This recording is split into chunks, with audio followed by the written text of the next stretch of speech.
Salut chers basketteur et basketteuse, j'espère que vous allez très bien. Je suis ravi de vous retrouver pour un entre-deux un tout petit peu spécial en live où on va parler du développement du basket féminin. Alors, comme c'est en live, j'ai pas l'équipement habituel, je le fais avec mon smartphone, je le fais pas avec mon PC, donc j'ai pas la rivière là sur le côté.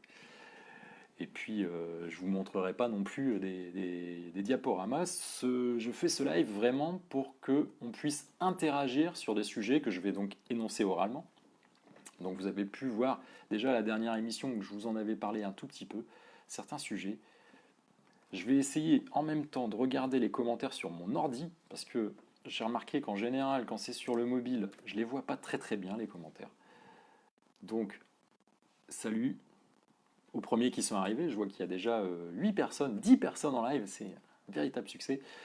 Voilà, cette émission se veut complètement interactive. Moi, j'ai préparé certaines choses, j'ai eu des suggestions aussi de la part de certaines personnes. Salut Adrien, voilà, je peux répondre en live, c'est quand même un petit peu plus sympa. Donc pour ceux qui ne sont pas au courant, entre deux, c'est une émission tous les lundis soirs à 19h qui parle exclusivement de basket féminin. Et ce soir, la question c'est comment développer le basket féminin, et on va parler du basket féminin spécifique, le basket de haut niveau. Voilà, on a envie, si vous êtes comme moi, on a envie que le basket féminin de haut niveau en France se développe, même si on peut déjà dire que le basket féminin en France, c'est un sport voilà, qui est relativement bien développé. Quand on voit par rapport à d'autres pays, le championnat de France de ligue féminine de basket, c'est peut-être le deuxième meilleur championnat du monde. Hein, on met la WNBA quand même au-dessus. Et ensuite, il y a les équipes russes, certaines équipes russes qui sont très très riches, comme Ekaterinbourg, Koursk et aussi Orenbourg, donc qui trustent notamment beaucoup de joueuses de WNBA. Mais ensuite, vraiment, au niveau densité et qualité de l'ensemble des équipes, le championnat de France de Ligue féminine de basket se défend très très bien, voire c'est peut-être en densité le meilleur championnat européen et donc le deuxième du monde. Voilà, je vais essayer d'aller voir, hop, sans faire d'écho. Je me branche en même temps sur le PC. Plus de matchs retransmis, me dit Adrien. Et ouais, on va en parler. Tiens, allez, puisque tu es en train de parler de ça, Adrien, j'allais dire, je vais pas en parler tout de suite, mais on va en parler tout de suite. Puisque c'était un des sujets. Alors, j'ai quelques infos à vous donner par rapport à ça. Je ne sais pas si vous êtes tous au courant, mais en fait, les droits de retransmission en direct du basket français, donc Jeep Elite et LFB et aussi les Coupes de France, sont détenus par RMC Sport. Donc RMC Sport a acheté auprès de la Fédération française de basket, pour un montant global de 10 millions d'euros à l'année, les droits de retransmission exclusifs du basket.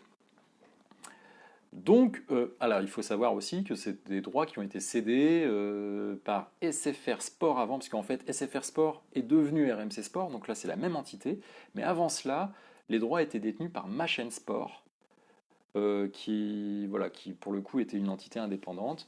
Donc c'est la continuité d'un contrat de droit télé qui a été... je ne sais pas d'ailleurs quand est-ce que ça va se renégocier, mais en tout cas, enfin, le contrat est en tout cas en cours depuis au moins 3-4 ans. Donc je crois que c'est tous les 5 ans normalement les droits télé. Donc on aura peut-être de la renégociation de contrat voilà, d'ici les prochaines années. Qu'est-ce que je voulais dire également? Oui, bonsoir Mélissa. Je vois que Catherine est bien d'accord. Oui, donc alors, le basket féminin en particulier, comment ça se passe? Sur le basket féminin, en fait, donc il y a les droits sont globaux, hein, c'est basket masculin et basket féminin français qui sont vendus à RMC Sport. Il y a quand même pas mal de dérogations, vous pouvez le voir dans certains cas. Il y a une certaine époque, à Charleville, là, il y a Ardennes TV qui retransmettait, je crois, tous les matchs de... Ardennes TV, qui est une web TV locale des Ardennes, qui retransmettait tous les matchs de Charleville-Mézières. Maintenant, c'est moins le cas. J'imagine qu'à Ardennes TV, ça devait représenter un certain coût. Et puis ils ont sûrement changé de stratégie par rapport à ça. On voit souvent aussi sur France 3, je crois que c'est Nola, donc c'est la Nouvelle-Aquitaine, France 3 Nouvelle-Aquitaine, qui prend régulièrement les matchs, la diffusion des matchs de Basketland. Donc là aussi, c'est une télé locale. Et en plus, je crois que la diffusion ne se fait que sur Internet.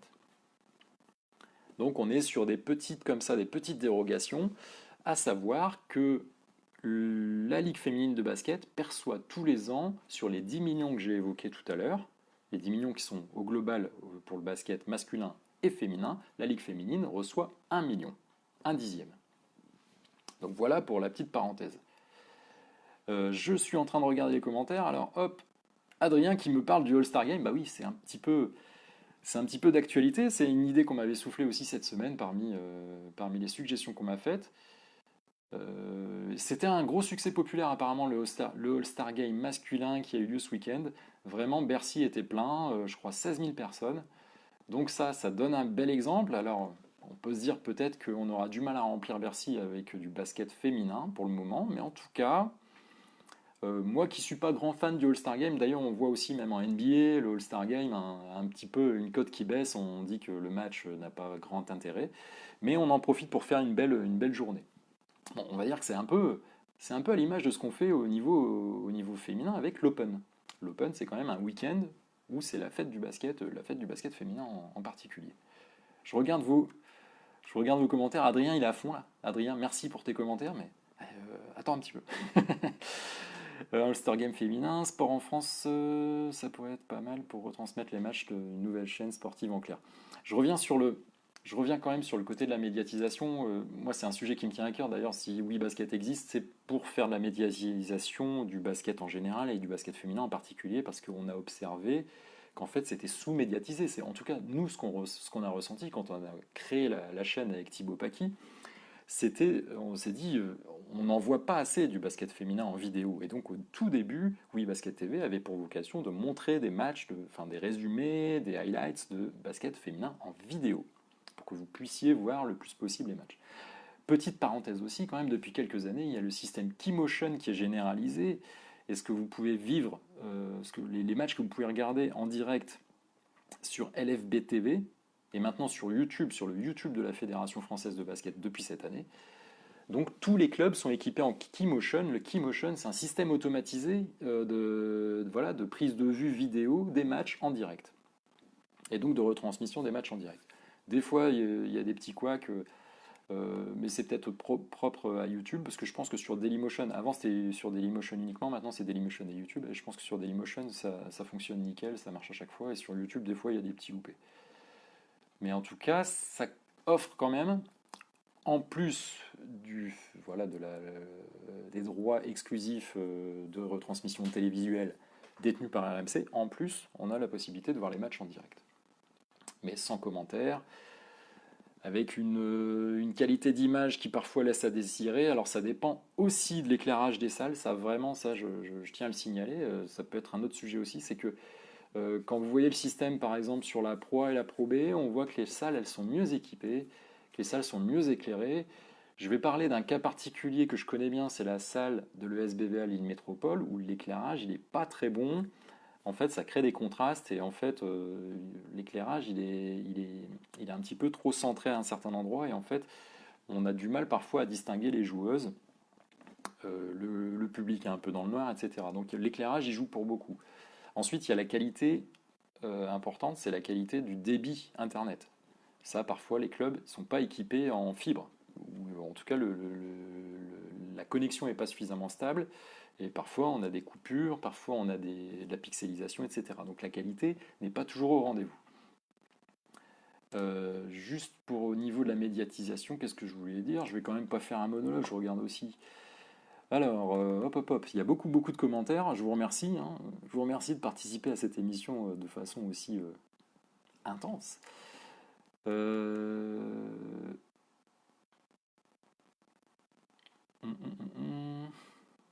Alors, je comprends pas tout. Pour La Roche, Lyon, il y a aussi une TV locale, d'accord, merci Catherine. J'étais pas au courant, j'avais pas vu ça. Euh, Le match de cœur, donc c'est effectivement Adrien en parle, le match de cœur, c'était un petit peu l'équivalent du All-Star Game, me semble-t-il, mais moi j'ai pas connu ça. Et pourquoi ça s'est arrêté? Pourquoi ils l'ont arrêté? Est-ce que vous savez? Emmanuel effectivement est d'accord avec moi, Keymotion c'est pas quali, c'est bien, c'est une solution intéressante à minima. Alors pour la petite info, alors là je suis un petit peu moins sûr au niveau des montants, mais il me semble que les clubs, tous les ans, payent 20 000 euros pour le système Keymotion et c'est un paiement obligatoire. Là, il y a enfin, moi je trouve qu'on pourrait peut-être le faire un petit peu autrement, mais par contre, c'est toujours en accord avec le diffuseur exclusif qui est RMC Sport. Moi, j'ai une suggestion. Je trouve qu'il serait vraiment très intéressant, pas forcément de diffuser tous les matchs. Je trouve pas que ce soit. C'est bien, c'est intéressant de diffuser tous les matchs pour les supporters qui regardent l'équipe adverse, enfin leur équipe en déplacement, pardon. Mais ça reste assez limité d'ailleurs. Les audiences de LFB TV sont pas folles. Mais je trouve vraiment que ce serait intéressant, un coup de temps en temps, peut-être une fois par mois, de demander une dérogation à RMC Sport, puisque c'est eux les détenteurs des droits. Hein. C'est comme ça, en tout cas pour le moment c'est signé comme ça. Mais ce serait intéressant d'avoir peut-être une fois par mois une grande affiche de la Ligue féminine de basket. Oui, une fois par mois, ça pourrait être, voilà, on fait 6 retransmissions. Parce que grosso modo, le championnat se déroule sur 6 mois. 6 retransmissions, ce serait bien d'essayer d'organiser une retransmission en direct et qu'on confierait en accord avec une chaîne, vraiment une chaîne gratuite sur la télé, sur la TNT. Ça peut être la chaîne RMC Découverte, hein, c'est aussi ça le deal. Moi, je trouve que ce serait très intéressant allez, une fois par mois, on met une grande affiche dans une belle salle. Voilà, on a des belles salles, voilà, ça pourrait se passer à Bourges, à Charleville, à Nantes, pourquoi pas. Enfin, idéalement, une salle où on est à peu près sûr d'avoir le plein aussi, ça peut être Basketland. Ça peut être La Roche, hein, La Roche sur les voilà, La Roche depuis je pense que la salle des Oudéry était relativement récente et on voit qu'il y a vraiment des beaux matchs, une belle ambiance et puis la salle a l'air tout à fait, ça donne envie quoi. L'idée c'est effectivement de diffuser un match une fois par mois sur une chaîne gratuite accessible à tout le monde, un beau match dans une belle salle. Je pense que ça doit être jouable. Alors, peut-être qu'RMC ne sera pas super d'accord, mais peut-être qu'on aussi on peut l'organiser. Alors, peut-être qu'effectivement, il y a une question financière ensuite qui paye, parce que pour retransmettre un match en direct, c'est un certain coût. Mais je pense que ça vaudrait vraiment le coup pour, voilà, pour mettre en avant ce sport, ce championnat particulier à l'intérieur du sport global qui est le basket, le championnat de basket de LFB. On pourrait le mettre à disposition pour donner envie un petit peu, et puis peut-être même que ça valoriserait le produit, d'ailleurs, entre guillemets, le produit télévisuel chez RMC, donner un petit peu de gratuit et donner envie aux gens de s'abonner pour voir notamment les playoffs. Les finales de l'an dernier, les 5 matchs entre Lyon-Asvel et le BLMA, c'est une publicité extraordinaire, c'était vraiment 5 matchs absolument géniaux. Je pense que vous êtes à peu près tous d'accord avec moi à ce niveau-là. Est-ce qu'il y a d'autres commentaires Oui, Adrien, tu espères un changement de lumière au Palacium. Écoute, j'ai oublié mais je vais essayer de leur en parler quand même. Parce qu'il y a la nouvelle salle hein, qui va se faire au Palacium, donc à Villeneuve-d'Ascq. Je vais essayer de penser à le dire un petit peu, à savoir s'ils ont prévu quelque chose au niveau de l'éclairage. Ensuite, pour finir avec l'éclairage d'une salle, il y a l'éclairage du terrain, il y a l'éclairage des tribunes. Idéalement, il vaut mieux que ce soit un éclairage plutôt uniforme. Et il y a aussi les panneaux lumineux de sponsors. Pour la télé, pour la diffusion vidéo, il faut baisser l'intensité, sinon ça fait un espèce de contre-jour qui est néfaste pour la bonne visibilité du match. Allez, petite parenthèse technique de vidéo fermée. Catherine propose de faire des formations aux journalistes sportifs pour signaler que le basket féminin existe. Il y a souvent des articles, alors parfois des articles dans l'équipe.fr et dans l'équipe tout court, hein, sur le basket féminin, ça arrive. Il y a quelques spécialistes hein, d'ailleurs du basket féminin à l'équipe. Ensuite, les journalistes locaux, ça dépend un petit peu des endroits où on se trouve. Il y en a certains qui en parlent plus que d'autres. Allez, je vois qu'il y a eu pas mal de commentaires. Je vais vous parler. On a parlé de la médiatisation, est-ce qu'on a fait le tour? Ouais, donc moi, ma suggestion, c'est d'essayer de faire une affiche par mois, à la télé. Alors vraiment l'idée de la télé. Ah oui, autre suggestion aussi, alors là, même chose, il faut aussi un petit peu de moyens, mais c'est un petit peu dans la veine de ce qu'on a fait à WeBasket, c'est-à-dire que je pense vraiment qu'il faut un peu, là pour le coup, s'inspirer de la NBA, même s'il ne faut pas toujours s'inspirer de la NBA. La NBA, c'est extrêmement particulier, puis ils ont tellement d'argent en NBA qu'ils peuvent faire énormément de choses. Mais vraiment, sur Internet, les highlights, la petite action qui marche bien, etc. Je pense vraiment qu'il y aurait intérêt à ce qu'au niveau de la Ligue féminine de basket, on s'organise pour diffuser du highlight. Et que quasiment tous les jours, on ait une super action, voilà, ou je sais pas, la top action, grosso modo, franchement, je pense qu'à peu près tous les jours, on peut sortir un highlight. Alors après, faut des bonnes images. Sortir des highlights de Keymotion, c'est pas toujours génial. Mais je pense qu'il y a de quoi s'organiser à ce niveau-là. Je vais vous parler un petit peu, si vous voulez bien, je vais vous parler un petit peu de la... Voilà, à côté de la médiatisation, on médiatise quoi? On médiatise des compétitions. Qu'est-ce qui s'est passé depuis quelques années? Le championnat de Ligue féminine de basket, la première division du basket féminin, a changé de format en 2016-2017. Avant, on avait 14 équipes. On avait un play-off à 4. Il n'y avait que les 4 premiers qui participaient au play-off pour gagner le titre de champion de France. À l'époque, c'était que des matchs, que des séries en 3 matchs gagnants, enfin en 2 matchs gagnants, donc en 3 matchs maximum. Aujourd'hui, c'est 3 matchs pour les quarts de finale, 3 matchs pour les demi-finales et 5 matchs pour la finale. Ça, perso, je trouve que le 5 matchs pour la finale, c'est quand même vachement bien. Ça a donné des super trucs. Ah, donc, avant, on avait 14 clubs, un playoff à 4. On avait le challenge round pour distribuer des places européennes entre la 5e et la 8e place. Ce serait aujourd'hui, ce serait la 5e et la 6e place qui serait en Eurocoupe. Enfin, après, ça dépend de la place de Coupe de France, hein, la place d'Euroleague de Coupe de France. Mais grosso modo, il y a 6 équipes qu'on envoie en Coupe d'Europe et puis donc dans le Challenge Round 2 qui ne vont pas en Coupe d'Europe.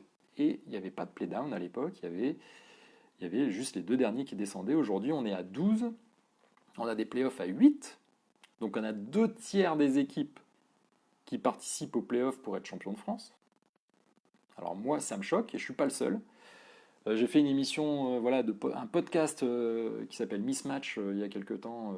Et effectivement, mon interlocuteur Étienne me disait qu'il trouvait ça complètement dingue qu'il y ait plus de la moitié des équipes qui participent aux playoffs. Pour le coup, c'est aussi le cas en Ligue 2 d'ailleurs. Maintenant, en Ligue 2, pendant longtemps, je crois que c'était un Final Four en Ligue 2. Oui, c'est ça. Avant, ça devait être un Final Four. Et maintenant, c'est playoff à 8. Et même chose, il n'y a que 12 équipes. Donc, vous avez 2 tiers des équipes qui jouent pour la carotte, soit pour le titre de champion de France en Ligue féminine, soit pour la montée en Ligue 2, c'est trop. C'est trop. Vous pouvez pas être champion de France en ayant perdu plus de matchs en saison régulière que vous n'en avez gagné. Parce que c'est ce qui se passe en général, hein, comme voilà, grosso modo, la moitié des équipes ont gagné plus de matchs et la moitié des équipes ont perdu plus de matchs. Sauf que quand vous faites des playoffs à 8, ben, vous avez voilà, les 6 premiers, grosso modo, qui ont un bilan à plus de 50%. Hein, en général, c'est à peu près ça. Des fois, il y a des exceptions. Et puis, vous en avez encore 2, le 7e et le 8e, qui participent alors qu'ils ont fait plus de défaites que de victoires. Ça, déjà, au niveau sportif, c'est moyen, moyen. Et puis, quelle est la valeur de la saison régulière, finalement? Ça donne moins de valeur à la saison régulière. Donc ça, je trouve que le système du Challenge Round était vachement bien. Les 4 premiers jouent les playoffs. Très bien, c'est les 4 meilleures équipes. Ensuite, voilà, l'avantage du terrain pour ceux qui sont le mieux classés en saison régulière. Le Challenge Round, c'est quand même une compétition intéressante parce qu'on va décrocher 2 tickets européens. Très intéressant. Et alors, les playdowns, ça, vous connaissez mon avis. Alors, je ne sais pas si quelqu'un a la même aversion que moi pour les playdowns. Et je trouve que vraiment, la saison dernière, c'est un très très bon exemple. Mondeville a gagné plus de matchs en playdown qu'en saison régulière. Bon, Mondeville est quand même descendu, mais ça s'est joué à très peu de choses. Ça s'est joué à la fin du dernier match entre Nantes-Rezé Basket et Mondeville. Ça aurait pu très bien être Nantes qui allait en Ligue 2, alors que Nantes avait gagné, avait gagné quelques matchs, je crois 3 ou 4 matchs de plus que Mondeville en saison régulière. Donc voilà, pour résumer, moi je trouve que c'est important de donner du crédit quand même aux compétitions. Moi, mon idée, je ne sais pas ce que vous en pensez, Vraiment, je trouve que ce serait mieux d'avoir vraiment un Final Four à 4 et pas à 8. Je trouve vraiment que quand on a perdu plus de matchs qu'on en a gagné, on ne doit pas faire les playoffs, tout simplement. Le Challenge Round, pourquoi pas, mais pas obligatoire. Ça pourrait très bien être juste le cinquième et le sixième de saison régulière qui vont en Coupe d'Europe. C'est tout. On peut s'arrêter là. Et pas de play-down non plus. Alors j'imagine que le Challenge Round, comme maintenant les playdowns, alors c'est marrant, ils n'ont jamais coexisté. Ils n'ont pas coexisté, le Challenge Round et les playdowns. Avant, il y avait le Challenge Round et il n'y avait pas les playdowns. Et maintenant, il n'y a plus de Challenge Round. C'est les playoffs pour les 8 premiers et il y a des playdowns. J'imagine qu'on veut faire ça pour qu'il y ait encore des matchs.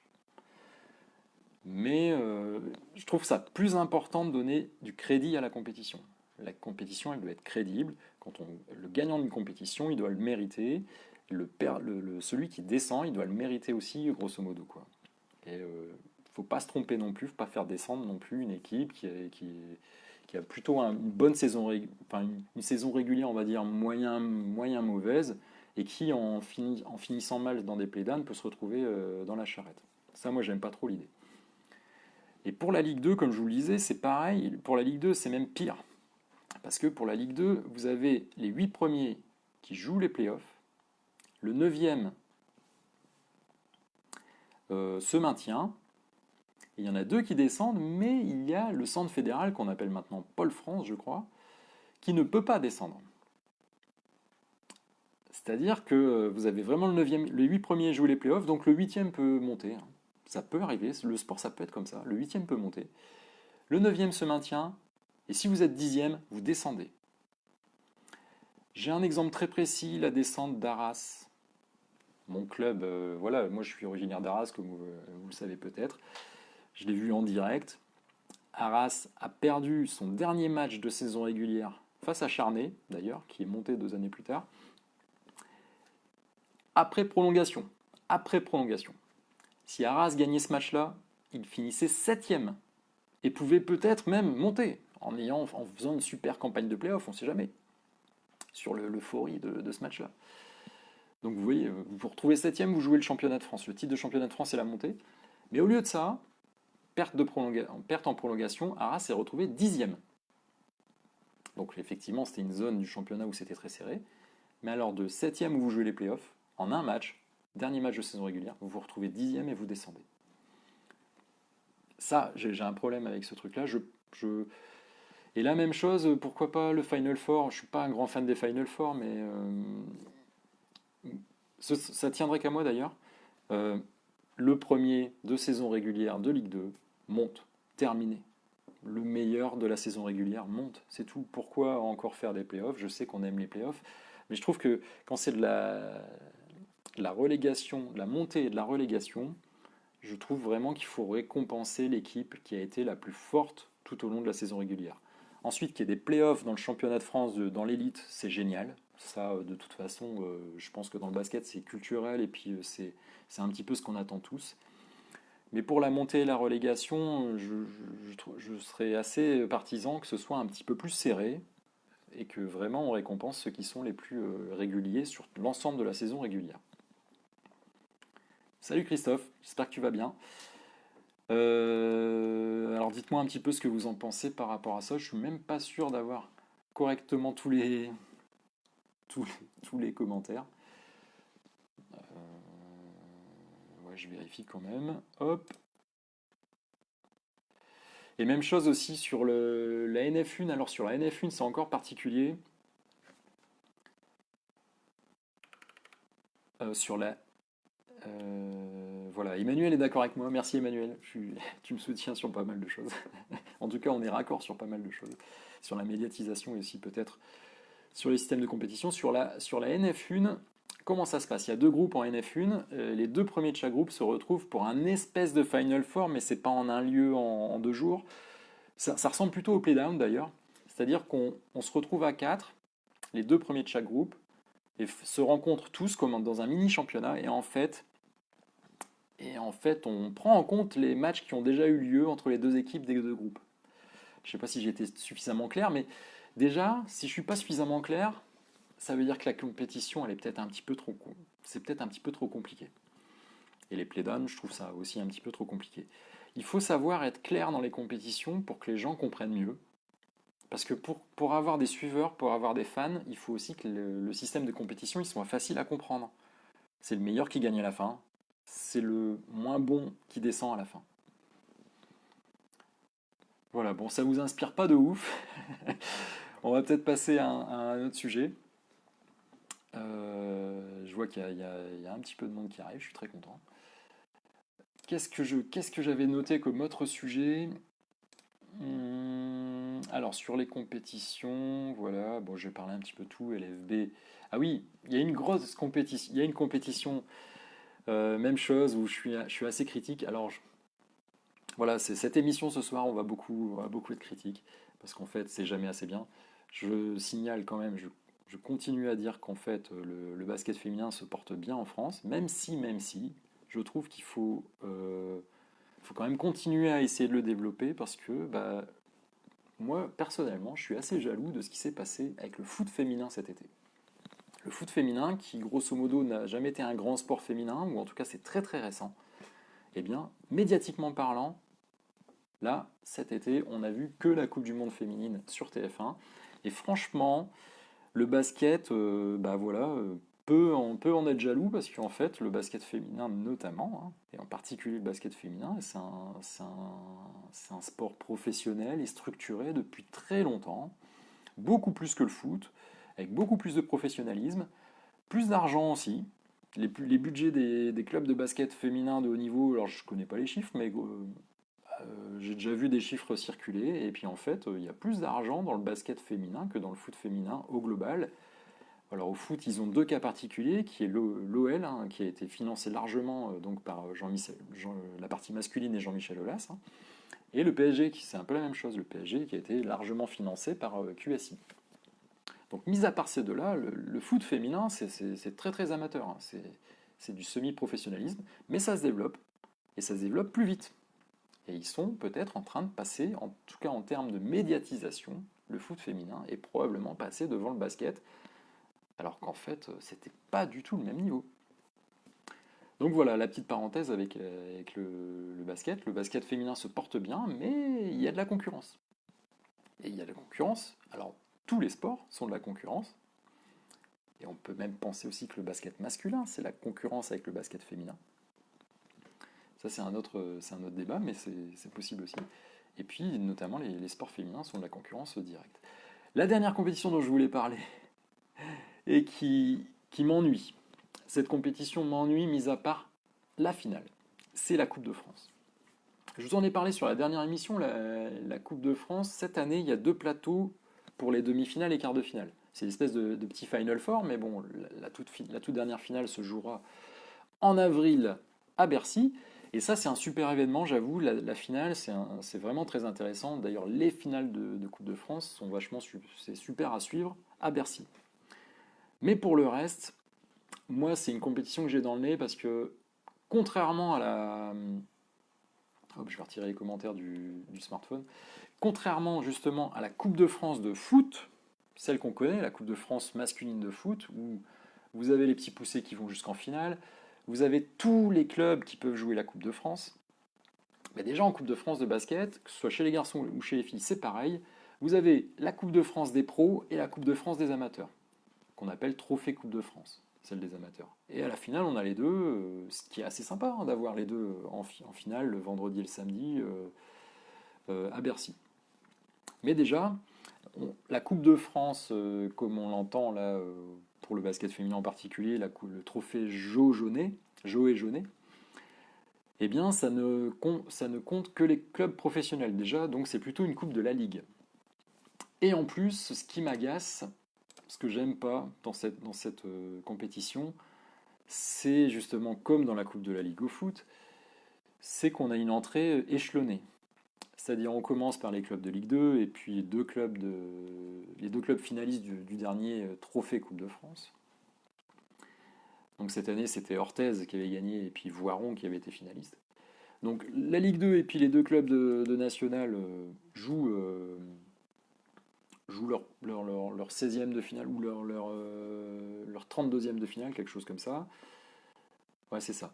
Ensuite en 16e on a les clubs deux LFB qui n'ont pas joué la Coupe d'Europe, qui rentrent. En huitième, on a les trois clubs de l'Eurocoupe. Et en quart, on a les trois clubs de l'Euroleague. Ce qui fait que les trois clubs de l'Euroleague n'ont que 3 matchs à gagner pour gagner la Coupe de France. Et donc n'ont que 3 matchs à gagner pour retourner en Euroleague. Parce qu'en plus, on donne un ticket d'Euroleague. Pourquoi on ne donnerait pas un ticket d'Eurocoupe d'abord? Voilà, on donne un ticket d'Euroleague au vainqueur de la Coupe de France. Et ça, moi j'ai du mal, je trouve que du coup la compétition, elle n'a pas une grande crédibilité. Vraiment, il y a 2 points qui me gênent. Déjà, c'est qu'on sépare les amateurs des professionnels, donc finalement, c'est pas la grande compétition populaire équivalente à la Coupe de France de foot. Et en plus, vraiment, cette entrée échelonnée avec les clubs d'Euroleague qui arrivent en quart de finale, donc il suffit de gagner un quart, une demi et la finale, hop. Et puis c'est voilà, c'est peut-être ce qui est arrivé à Bourges là, ces 3 dernières années, j'imagine, puisque Bourges doit être en Euroleague depuis des années, mais Bourges à chaque fois gagne juste 3 matchs en Coupe de France, et je pense que Bourges, ils ont bien compris en fait. Ils ont bien compris le système, c'est-à-dire la Coupe de France, c'est très très important à mon avis à Bourges. Ça doit vraiment faire partie de leurs objectifs, je suis persuadé. En plus, bon voilà, ils savent qu'ils peuvent la gagner. Puis je pense que quand on se donne des objectifs à Bourges, on y arrive quoi. Mais pour le coup, enfin voilà, la crédibilité de cette compétition, moi sincèrement, je sais pas. Qu'est-ce que vous pensez de la Coupe de France? Est-ce que pour vous c'est une compétition solide? Du coup, est-ce que j'ai loupé plein de commentaires? Euh,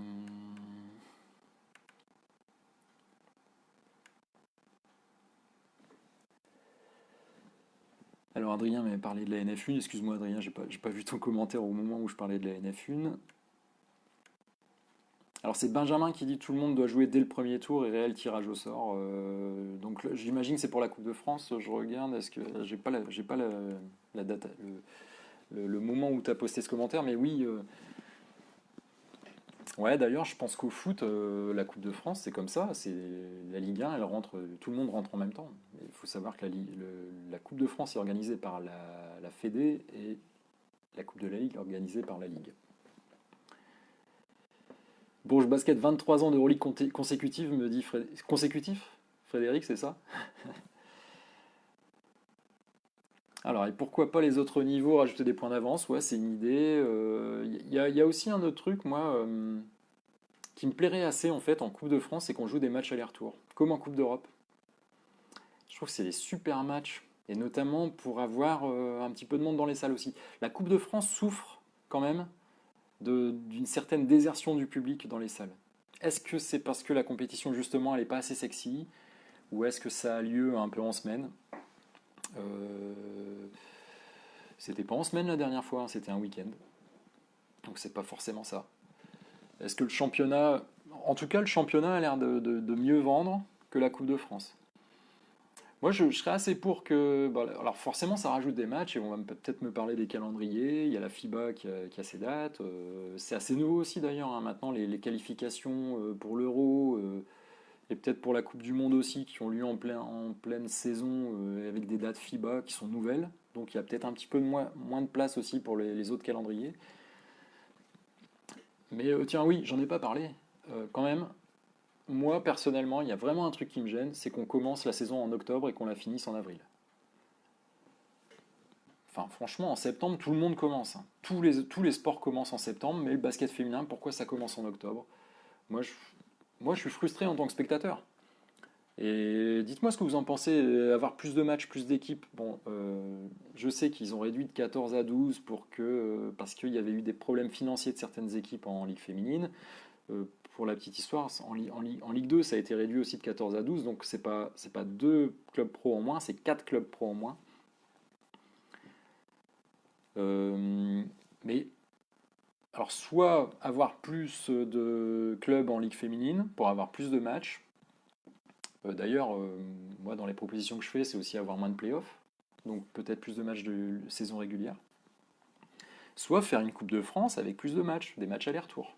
Et peut-être des matchs aller-retour en quart de finale. Et puis peut-être des équipes qui commencent plus tôt. Hein, c'est-à-dire les équipes de Ligue féminine, je veux bien qu'elles rentrent en 16e de finale, mais tout le monde. Tout le monde rentre en 16e de finale. Emmanuel. Alors, plutôt d'accord pour croiser pro et amateur. Je sais bien que les amateurs vont se prendre des piquettes. Là où l'argument est cool dans le foot, je suis d'accord. Le foot, c'est quand même, voilà, vous vous défendez pendant 90 minutes et puis sur un coup de dé, vous pouvez gagner un match sur un terrain tout pourri. Ça arrive plein de fois. Au basket, c'est dur. C'est quand même vachement dur d'accrocher une équipe plus au niveau supérieur, même si Toulouse l'a fait face à Villeneuve d'Ascq hein, en huitième de finale là, la fois dernière. Mais oui, c'est ce qui fait la beauté de la compétition, et des fois les petites peuvent taper les gros. Alors, tu trouves que c'est bien l'entrée échelonnée pour le foot, la Ligue 1? Oui, l'entrée échelonnée, je suis d'accord pour que la plus haute division rentre plus tard. Mais je ne suis pas d'accord sur le fait que à l'intérieur de la plus haute division, il y a trois échelons. Vous avez des équipes dans la même division de Ligue féminine de basket qui sont rentrées 2 tours avant. Là, Asvel, Bourges et BLMA qui vont rentrer juste en quart de finale, mais à la toute fin. Pourquoi pas les faire rentrer en demi-finale? Parce que de toute façon, ils sont trois. Comme ça, on laisse une place pour les autres qui se battent, comme ça, puis on les fait rentrer à trois, puis voilà. Puis comme ça, on est sûr de remettre des clubs d'Euroleague en Euroleague derrière. J'aime pas le principe, c'est pas cool. Oui, oui, sinon, échelonner, effectivement, la plus haute division doit rentrer le plus tard possible, entre guillemets, mais que ça reste une vraie compétition. Voilà, il y a 12 clubs en Ligue féminine, ça doit rentrer en 16e, au pire en 8e de finale pour tout le monde. Et que tout le monde se fight. C'est un peu ça l'idée. Éviter d'avoir des 25-0, et parfois on a des 100-0 chez les jeunes, ça arrive. Dans le basket, ça arrive assez souvent, surtout dans le féminin d'ailleurs, où il y a une concentration des très, très grosses équipes au niveau local. L'Eurocoupe et l'Euroleague, très important pour promouvoir le basket féminin français. Je ne sais pas exactement dans quel sens nous dit ça Frédéric. En tout cas, c'est là où ça rejoint un tout petit peu ce que je disais en préambule. Ça prouve la valeur du championnat de France. C'est-à-dire que déjà, cette année en Euroleague, on a vraiment trois équipes qui ont des chances d'être en quart de finale. Bourges est bien positionné dans le groupe A et dans le groupe B, on a Montpellier et Lyon un peu moins bien classés, mais tout est jouable très très ouvert dans le groupe B. Donc, avec des bons résultats, on peut se retrouver avec du monde. Et l'Eurocoupe, ça fait plusieurs années que les clubs français sont très performants. L'an dernier, c'était le BLMA en finale. Je me rappelle qu'en 2016, c'est Bourges qui avait gagné face à Villeneuve d'Ascq en finale, et qu'en 2015, c'était Villeneuve d'Ascq qui avait gagné face au Castor Brenne, l'Eurocoupe. Donc l'Eurocoupe, c'est une compétition qui réussit bien aux clubs français. Et d'ailleurs, l'an dernier, si je me souviens bien, je crois que on avait eu Lyon qui avait battu Charleville. Enfin, bref, en quart de finale, on avait beaucoup de clubs français. Il y avait Charleville, il y avait Lyon et Montpellier, bien entendu. Et je me demandais s'il n'y avait pas Basketland aussi. Alors, la N1 entre. Alors, Benjamin nous dit la N1 entre L, puis LF2, LFB ensuite pour les. Puis en huitième, les Européens. Donc, déjà, on retirerait un échelon. Au lieu d'avoir trois échelons pour les équipes de LFB, il n'y en aurait que deux. Les Européens, on les fait rentrer un peu plus tard. Ça, je peux le comprendre par rapport au calendrier, effectivement. D'ailleurs, c'était bien. Quand on voit l'emboîtement des calendriers, c'était voilà, c'était bien foutu. Il y avait encore de l'Euroleague et de l'Eurocup quand les équipes de l'FB qui ne jouaient pas de Coupe d'Europe sont entrées. Il y a l'Eurocup s'est arrêté, du coup les trois équipes en Eurocup sont rentrées en Coupe de France. Et là l'Euroleague, bon, c'est pas arrêté, l'Euroleague elle s'arrête pas, mais on fait rentrer plus tard. Donc je comprends qu'au niveau des calendriers, il y ait une volonté d'emboîter les choses. Mais c'est au détriment du crédit de cette compétition pour moi. Allez, on a parlé de la Coupe de France, j'ai suffisamment dézingué la Coupe de France. Je répète quand même que la finale de Coupe de France à Bercy, c'est quand même un super événement. Et justement, en parlant d'événements, on va parler des événements type Open. Le premier des événements, effectivement, enfin que voilà, qui a un petit peu la fête du basket féminin. Donc sur le fond, pas trop, je vois pas trop de quoi la remettre en question. Maintenant, s'il y a des avis contraires, si vous trouvez que l'Open c'est nul et que ce serait mieux d'avoir une première journée classique. Avant l'Open d'ailleurs, donc c'est arrivé en 2000, je l'avais noté. L'Open s'est arrivé en 2005-2006 dans sa forme actuelle, c'est-à-dire première journée de championnat à Paris-Coubertin. Avant ça, on avait des tournois de pré-saison qui s'appelaient l'Open. On en a eu un qui s'est déroulé en 2002 au Temple-sur-Lot et un en 2003 à Orléans. Et voilà, c'était des tournois de pré-saison. Et puis depuis 2005-2006, c'est l'Open dans sa forme actuelle. Alors je ne sais pas s'il y avait déjà le match des champions, mais en tout cas aujourd'hui, on a donc sur 12 équipes, on en a 10 qui se rencontrent pour leur première journée de championnat, mais on en a 2 qui ne se rencontrent pas pour leur journée de championnat. C'est le champion sortant et le vainqueur de la Coupe de France sortant qui se rencontrent pour le match des champions. Bon, déjà, première question, est-ce que vous aimez l'Open ou est-ce que vous trouvez qu'on devrait plutôt faire une journée classique, chacun chez soi? Pourquoi forcément à Paris? Nous dit Lina, et pas dans les grandes villes de France. Ça, tu n'es pas la première à me le dire, effectivement, et même les joueuses, il y a certaines joueuses qui regrettent un petit peu que ce soit à Paris. Notamment, il y a une critique récurrente, en tout cas moi, depuis que je vais à l'Open, depuis 3 saisons. J'ai peut-être fait mon 4e Open cette année, d'ailleurs, je ne sais plus trop. Mais Coubertin n'est pas plein, et n'est jamais plein en fait. Que ce soit le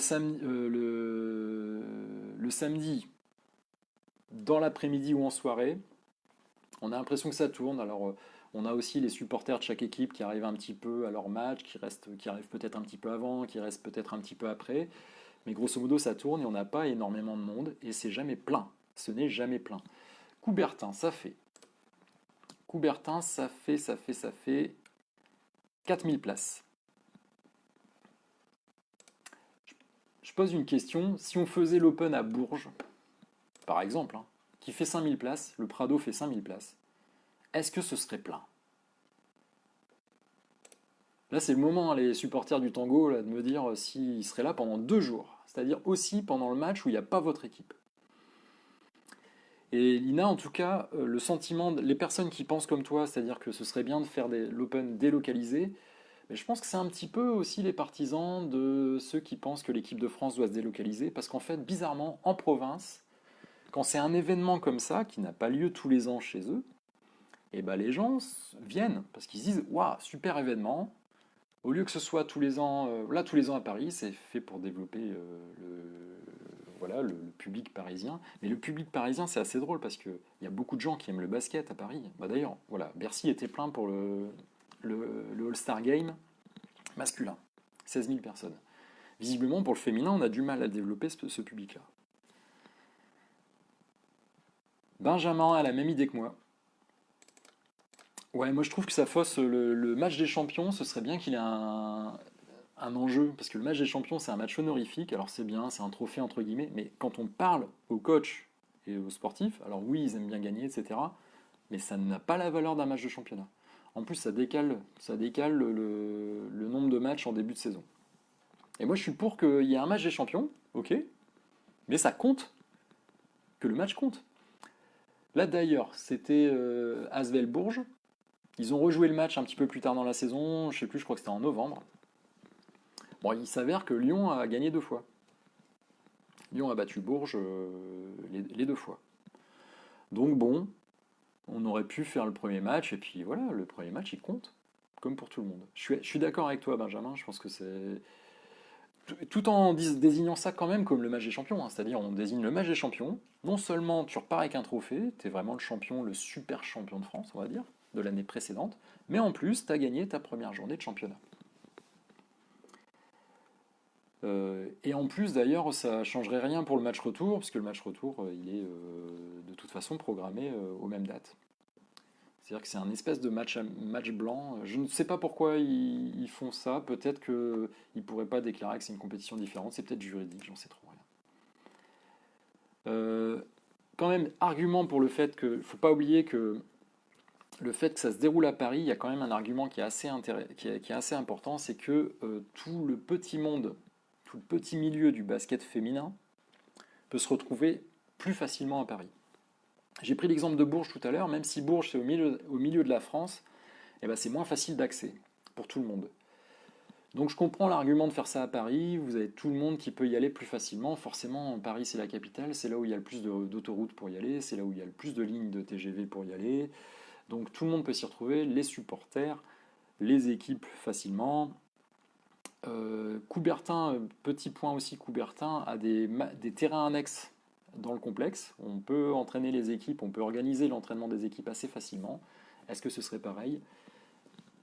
Donc Frédéric nous dit 4200 spectateurs de moyenne en championnat. La question est que, Frédéric, dis-moi, est-ce que s'il y avait l'Open à Bourges, je dis pas forcément tous les ans, hein, non, non, d'ailleurs, si c'était tous les ans, on gueulerait un petit peu. Les autres seraient jaloux, et à juste titre. Et si on faisait l'Open à Bourges l'année prochaine, par exemple, est-ce qu'il y aurait le Prado plein pendant 2 jours? Allez, plein pendant un jour et à moitié plein la deuxième journée, c'est-à-dire 2500 spectateurs, je pense qu'on prend quand même. Et je parle uniquement des spectateurs, des supporters de Bourges, mais on aurait peut-être effectivement d'autres. À part Bourges, moi, il y a 2 autres salles qui me paraissent tout à fait propices pour les avoir pratiquées. Et c'est la Trocardière, hein, la salle de Nantes qui... alors, j'avais noté le nombre de places à la Trocardière, je ne l'ai plus, je crois que c'est autour des 4000. Forcément, c'est pas là. Ouais, c'est là. Hop, la Trocardière, c'est ici. La Trocardière, c'est 4200 places, donc c'est à peu près l'équivalent de Coubertin. Et je l'ai vécu au TQO 2016, je crois. Et excellente, excellente infrastructure. L'autre à laquelle je pense, c'est Charleville-Mézières. Charleville-Mézières, la caisse d'épargne Arena, toute neuve, qui fait près de 3000 places. Alors, est-ce qu'il y aurait les structures environnantes pour accueillir un Open? Ce serait peut-être un peu compliqué, mais en tout cas, la salle, elle est vraiment de très très bonne qualité pour donner un beau spectacle sportif. Et puis ensuite, il y a peut-être des autres salles aussi. Je pense à Orchy, qui avait accueilli l'Euro quand même. Bon, après, ce sera peut-être en conflit avec le championnat des basketteurs d'Orchy. Mais il y a aussi peut-être d'autres salles. Et puis, il y a des nouvelles salles comme La Roche, que je connais pas bien, les Oudéry, qui ont l'air d'être une belle salle. Ça peut être des salles comme ça. Et en fait, la suggestion que j'aurais, c'est pas forcément de faire toujours en province, ni de faire toujours à Paris. Et peut-être une année sur 2 ou une année sur 3 ou un coup de temps en temps aller faire l'Open en province.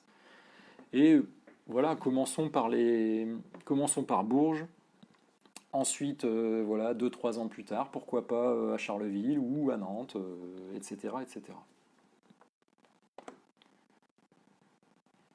Alors, par exemple, il y a très peu d'événements dans le sud de la France, ce qui est dommage. Alors, je sais pas, Lina, si tu me parles d'événements particuliers au basket ou en général, je sais pas.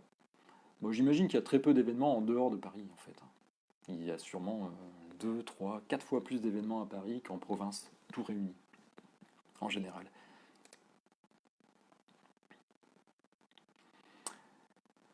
Alors, Benjamin nous dit que l'Open a le même format depuis sa création et la politique de prix n'est pas forcément intéressante. Tiens, je connais pas. On m'a souvent dit que c'était cher, mais ça dépend ce que c'est cher. Franchement, une place à 5 euros, pour moi, c'est comme si c'était gratuit. Ça veut dire que ton événement n'est pas assez attractif. Donc si on dit ouais c'est trop cher au-dessus de 5 euros, non c'est juste que les gens ils veulent pas venir et puis qu'il faut vraiment leur donner les places pour qu'ils viennent. Ça pour moi développer c'est pas ça. Et l'open sincèrement c'est super. L'open c'est super. Et moi je pense que si on faisait l'open vraiment délocalisé dans des endroits où il y a une ferveur populaire pour le basket féminin, pour l'équipe locale, hein, les places, c'est 10 balles, c'est 15 balles, c'est peut-être même plus, hein.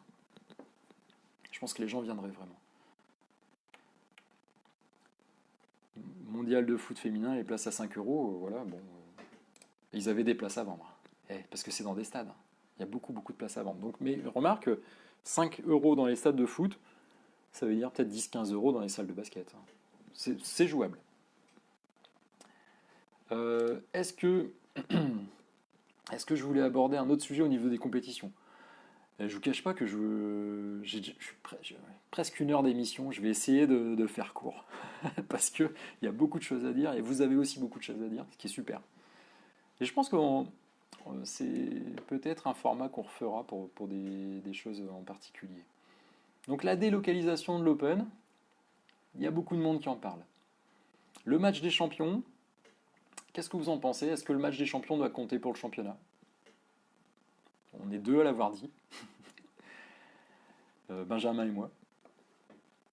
Est-ce que vous pensez que le match des champions devrait compter pour le championnat? Le All-Star Game, ça a été évoqué tout à l'heure, le All-Star Game, est-ce que vous trouvez que ça manque dans le basket féminin? Moi personnellement je suis pas fan, mais force est de constater quand même que le All-Star Game chez les garçons a l'air de cartonner. Est-ce qu'on pourrait se faire un All-Star Game aussi côté féminin chez les garçons? Alors, en NBA, avant c'était Est-Ouest, maintenant c'est l'équipe de LeBron contre l'équipe de quelqu'un d'autre. En France, ce sont les étrangers, voilà, là où les Français contre le reste du monde. Et au niveau du championnat féminin, sachant qu'il y a moins d'étrangères quand même, puisque la limite du nombre d'étrangères dans les équipes féminines est moins élevée hein, que chez les garçons. Est-ce qu'il faudrait faire un All-Star Game France contre le reste du monde ou Nord-Sud par exemple? Moi je trouve ça assez intéressant le côté Nord-Sud. Euh, Entre guillemets, là où il y avait une petite rivalité Est-Ouest aux États-Unis, je trouve que la rivalité française, elle serait peut-être plutôt Nord-Sud. Et en plus, je pense que ça colle pas mal avec les équipes qu'il y a en Ligue féminine de basket. Il y a à peu près autant d'équipes. Au milieu, c'est Bourges. Où est-ce qu'on va mettre Bourges? Au nord ou au sud? Bah, on verra. Bourges, bah, justement, comme ils sont au milieu de la France, bah, s'il y a plus d'équipes dans le nord, bah, ils iront dans le sud. Puis s'il y a plus d'équipes dans le sud, ils seront dans le nord. Mais grosso modo, on pourrait avoir une espèce de All-Star Game, le nord contre le sud. Oui, apparemment, Benjamin, c'est bien que tu le soulignes, effectivement, c'est tout l'événementiel qu'il y a autour qui fait qu'on passe un super moment de basket. Il y a les concours de dunk, les concours de shoot. Alors, on ne pourrait pas forcément faire de concours de dunk chez les filles, mais quoique on pourrait inviter des dunkers professionnels, type, voilà, on a des super dunkers français en plus. Hein. Euh, J'oublie leur nom en plus. Type Kadourziani. Alors Kadourziani, il fait peut-être plus de concours. Et puis j'oublie le nom du deuxième. Mais peu importe, c'est Guy quelque chose. Je sais plus. Donc on pourrait faire un show de dunk en tout cas. Et un vrai concours de shoot à 3 points, parce qu'on a vraiment des snipers chez les filles, en ligue féminine de basket notamment. On pourrait vraiment faire un beau concours de shoot à 3 points. Et le skill challenge, hein, ce qui se fait aussi dans les concours, dans les tournois de 3-3, on a Marie-Ève Paget hein, qui est régulièrement récompensée en skills challenge. Marie-Ève Paget, la joueuse de Basketland. Alors, mais du coup, une des équipes ne jouerait pas à domicile devant ses supporters. De toute façon, alors Lina, est-ce que tu parles de quoi? Il faut savoir, ouais, pour l'Open, hein, que maintenant la nouvelle règle, avant c'était pas le cas, je crois, il y a 2 saisons c'était pas le cas. Si vous perdez votre match d'Open, eh bien, on vous attribue le match à l'extérieur. Et ensuite, le match est inversé. C'est arrivé qu'une seule fois cette année, dans l'ordre des matchs, c'est Villeneuve qui a perdu face à La Roche lors de son Open. Et donc Villeneuve, qui était soi-disant à domicile dans l'ordre des matchs à l'Open, ben, en fait, est devenu à l'extérieur. Et puis en fait, ce sera donc le match retour Villeneuve face à La Roche. Kendra Sherry-Dunk, oui.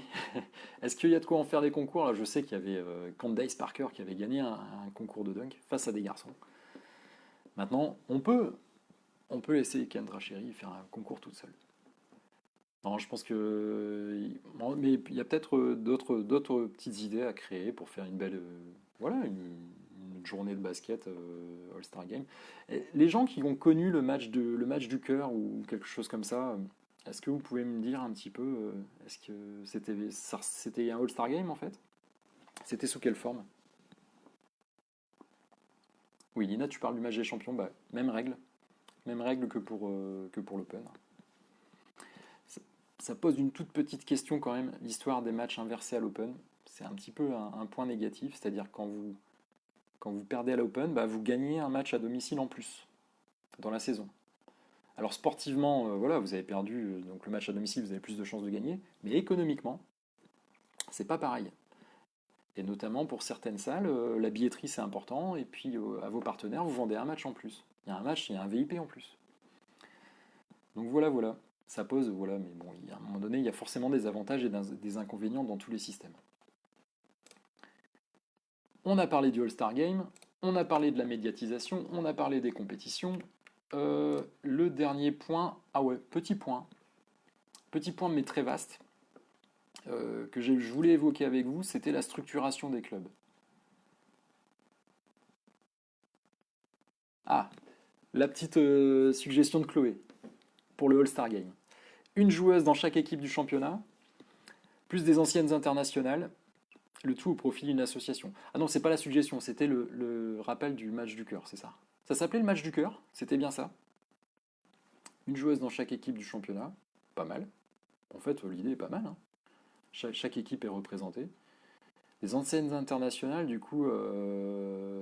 Ah oui, donc c'est des joueuses qui sont plus en activité. Donc il y avait un match avec des joueuses qui n'étaient plus en activité. Ok. Bon, après, pourquoi ça s'est arrêté? C'est un peu la question. Est-ce qu'il n'y a pas assez de succès? Merci Chloé pour l'info. Championne de cœur. Voilà, merci. Merci Lina. Dernier point que je voulais aborder, c'est la structuration. Structuration des clubs.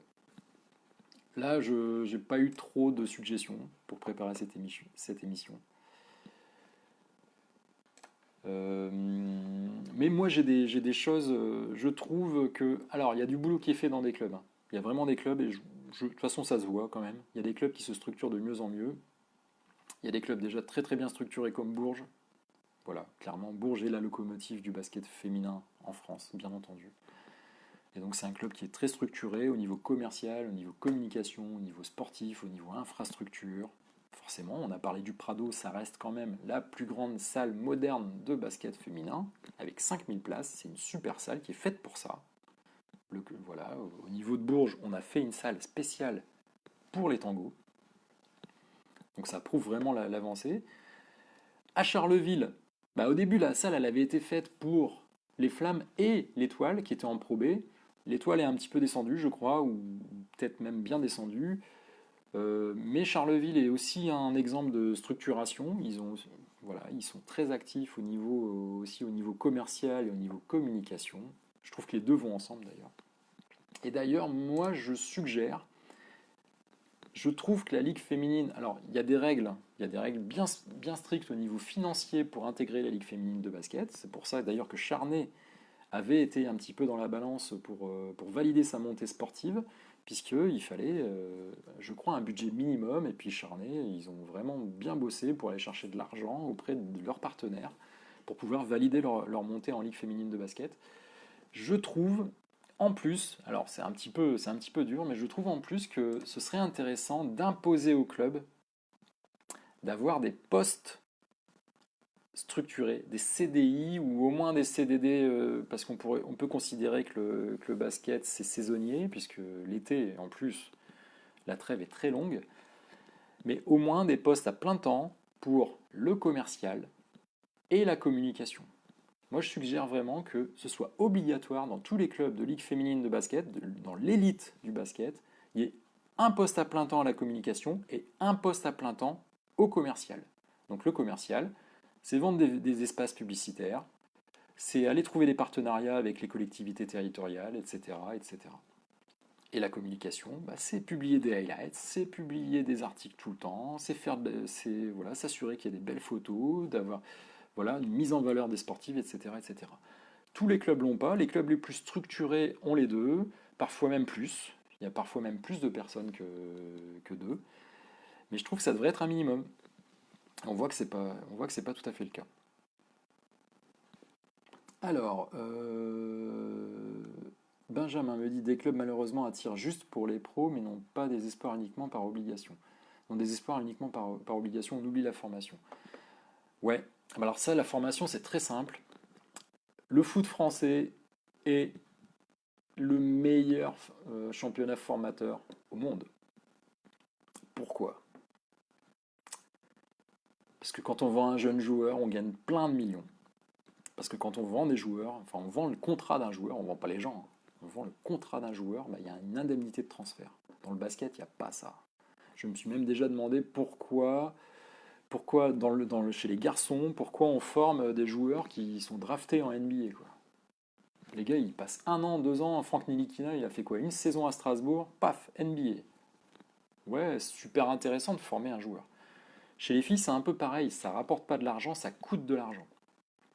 Les clubs sont toujours en train de chercher de l'argent. Pourquoi? Parce que les clubs, c'est le sport de haut niveau, c'est comme ça. On peut le regretter, mais en tout cas, c'est comme ça. Les clubs sont en concurrence les uns avec les autres pour offrir les meilleurs contrats aux meilleurs sportifs ou aux meilleures sportives. Donc un truc qui vous coûte du pognon, vous en occupez pas trop. Vous faites le truc obligatoire réglementaire. Et c'est sûrement pour ça, c'est sûrement parce que la Fédé est relativement dure sur les obligations justement au niveau de la formation qu'on a quand même une bonne formation. Mais oui, c'est la formation, tant qu'il n'y aura pas une incitation pécuniaire comme on peut avoir dans le foot, c'est-à-dire que vraiment dans le foot, c'est un vrai business, la formation, c'est un truc de dingue. La plupart des clubs professionnels, donc ils ont une obligation de centre de formation, mais en plus ils le font vraiment volontiers parce que ça leur apporte de l'argent. Ça leur rapporte de l'argent. Dans le basket, garçon-fille, ça vous fait perdre de l'argent. Alors l'ASVEL qui se structure rapidement, oui, oui et non.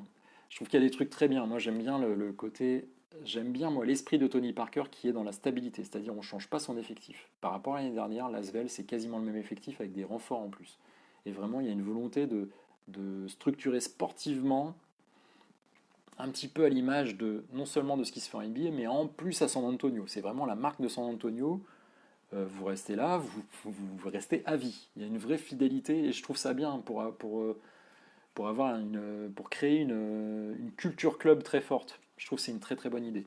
Ensuite, au niveau de la structuration du reste, je suis pas sûr que l'Asvel soit très très rapide, mais bon, en tout cas, il y a de l'argent qui est arrivé. L'Asvel, avant l'arrivée de Tony Parker, c'était un club, comme je le dis, qui se battait pour pas descendre. Bah, depuis l'arrivée de Tony Parker, c'est un club qui se bat pour le titre. Et encore là cette année, qui va aussi essayer de faire quelque chose en Euroleague. Donc c'est un gros club en plus, c'est très très bien. Hervé, très bonne remarque. Un staff médical sérieux et obligatoire dans l'intérêt des joueuses et des clubs. C'est vrai que moi j'ai parlé des 2 postes à plein temps obligatoires dans la com et dans le commerce, les deux com, mais le médical pourquoi pas? J'ai souvent l'habitude de dire que là où les joueuses ont le meilleur staff médical, c'est quand elles vont en sélection. Et qu'on a des joueuses qui n'ont pas forcément le staff médical en club. Et quand elles ont en sélection, ça devient très sérieux. Les staffs médicaux de sélection, je crois que j'avais fait le détail sur la sélection féminine U20. Je crois qu'il y a 2 kinés, une préparatrice mentale et un médecin. Alors j'allais dire, ils sont pas à plein temps. Si, ils sont à plein temps pendant les regroupements. Et alors en A, ça doit être pareil, quoi. Il y a un staff médical ultra développé et c'est très sérieux. Et parfois, on a des joueuses qui traînent des blessures en club. Arrivées en équipe de France, là, il y a des, voilà, c'est plus solide. Je voulais prendre l'exemple d'Elena Siak sans connaître très en détail le dossier. Quand même, Elena Siak, elle a joué blessée les finales l'an dernier. Elle arrive en équipe de France, non, elle ne joue plus. Elle a été arrêtée. Donc là où peut-être il y avait eu alors une volonté de sa part, une volonté du club, etc., les sportifs, etc., on veut gagner le championnat, mais en équipe de France, on n'a pas pris le risque.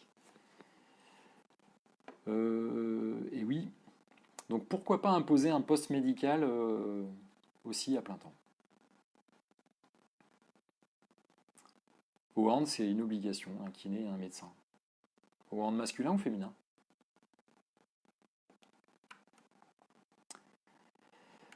Donc,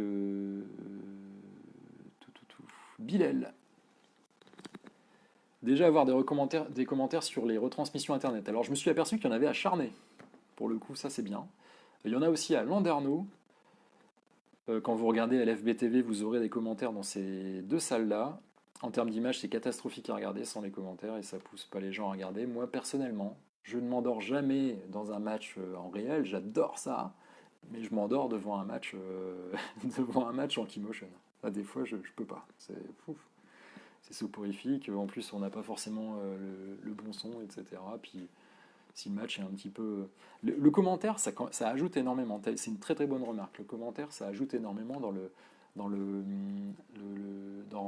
fait de rendre le spectacle passionnant. En fait, de toute façon, c'est pas pour rien qu'il y a des commentateurs et aussi qu'il y a des commentateurs qui sont devenus des stars parce qu'ils nous procurent eux aussi des émotions. Rappelez-vous, Thomas Hurtel, donne-moi ton short. Enfin, ça, c'est aussi culte que l'action en fait. Petite dédicace David Cosette, voilà. Mais c'est devenu culte. Et effectivement, je suis d'accord avec toi, Bilal, il y a des choses à faire. Ok, ok. Le TMB retransmet également. Ah oui, c'est marrant, en Ligue 2, comme il n'y a pas de Keymotion, et ben, il y a des clubs qui retransmettent. Alors j'en ai trois en tête. Il y a Montbrison, c'est un bénévole qui fait une télé locale sur Montbrison, qui s'appelle Richard Brett, qui fait ça depuis très longtemps. Super boulot, voilà, c'est la passion. Et puis il fait aussi des interviews, il retransmet les matchs en direct, et pas uniquement du basket féminin, il fait aussi d'autres trucs. Il y a Toulouse. Là, pour le coup, je crois de mémoire que c'est en accord avec la ville ou avec la communauté, voilà, l'agglo de Toulouse. Et il y a aussi Chartres. Alors Chartres, là, c'est Chartres, ça c'est le nom du club, et Chartres Live, là, qui est une web TV locale qui retransmet les matchs. Et du coup, c'est marrant, mais ça donne des matchs aussi plus intéressants à suivre en fait. Et c'est là où je voulais en venir par rapport au Keymotion. Je trouve que plutôt que chaque club paye 20 000 euros par an pour avoir du Keymotion, c'est bien d'avoir tous les matchs en live, mais ce serait peut-être mieux de ne pas avoir tous les matchs en live et peut-être plutôt d'en avoir un coup de temps en temps avec un live commenté, avec des super images, des super conditions. Et cerise sur le gâteau, ce que moi je trouve vraiment important, c'est de le filer gratuitement, même s'il faut le faire gratuitement, le filer à une chaîne de télé nationale qui le retransmet. Et ils se font de la pub dessus, ils se font des sponsors, tout ce qu'ils veulent. Chartres retransmet aussi, oui, Emmanuel, tu le sais très bien. Et je pense que Aulnois, tu me dis, Benjamin, Aulnois retransmet les matchs en direct, tiens, je le savais pas ça. Faudrait que je regarde.